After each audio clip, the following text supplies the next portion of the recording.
Siz əsas məruzəçi kimi bir gün çox geniş həm dünyada gələn enerji təhlükəsizlik problemlərini, həm də təbii ki, Azərbaycan-Türkiyə münasibətləri barədə yaxşı bir nit söylədiniz və bizə məlumat verdiniz. Mən sadəcə istəyərdim, siz qeyd etdiyiniz Azərbaycan-Türkiyə münasibətləri çərçivəsində Avropa enerji təhlükəsizliyində rolu gələcəkdə necə görürsünüz?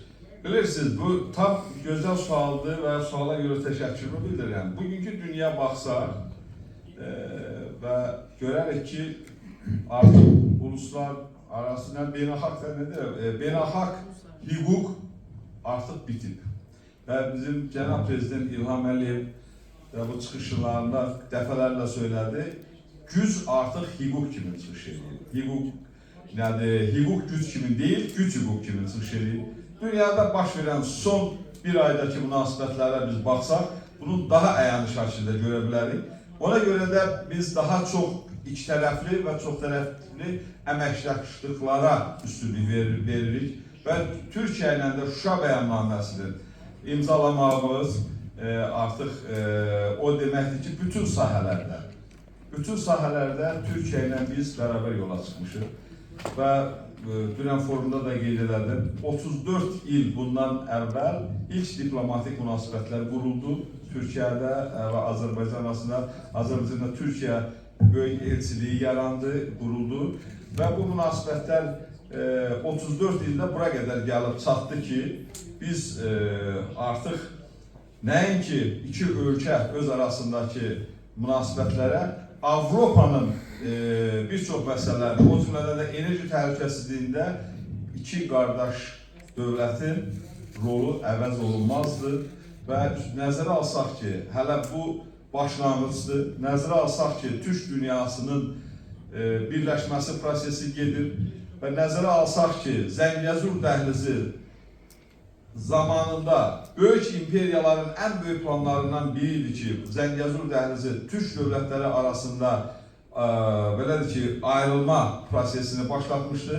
İndi artıq birləşmə prosesinə xidmət edir həmin Zəngəzur dəhlizi və Zəngəzur dəhlizi bütün magistral xətlərin, o cümlədən də enerjinin xabına çevriləcək.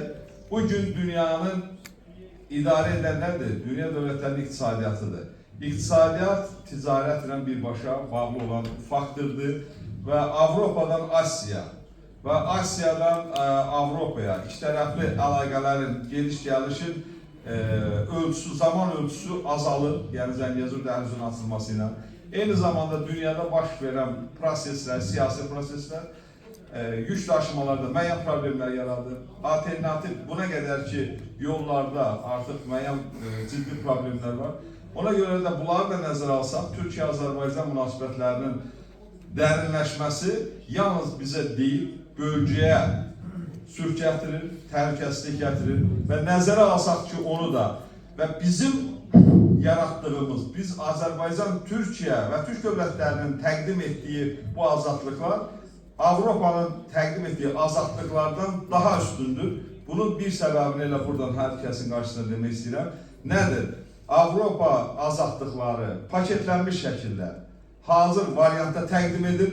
Azərbaycanın təqdim elədiyi azadlıq ən azından 30 ildən artıq bizlə düşmənçilik mövqeyində olan Ermənistanı belə vassallıqdan, forpost olmaqdan azad edir. Onların bir dövlət kimi yaşamasına şərait yaradır. Hər hansı bir asıllığı, başqa dövlətlərin təsiri altında siyasətinə yenidən baxmağı təqdim edir və ona görə də Türkiyə-Azərbaycan münasibətləri həm regiona, həm dünyanın bir hissəsinə böyük bir sülh şansı verir və ona görə də bu daima inkişaf etməlidir. Yalnız enerji sahəsində deyil, mədəniyyət, çünki mədəniyyətimiz də oxşardır. Bütün mədəniyyət sahəsində, sosial məsələlər sahəsində və hər sahədə demək olar ki. Çünki bu əməkdaşlıq ancaq və ancaq dünyaya ədalətli münasibət sərgiləyir. Sağ olun, sağ olun. Çox sağ olun.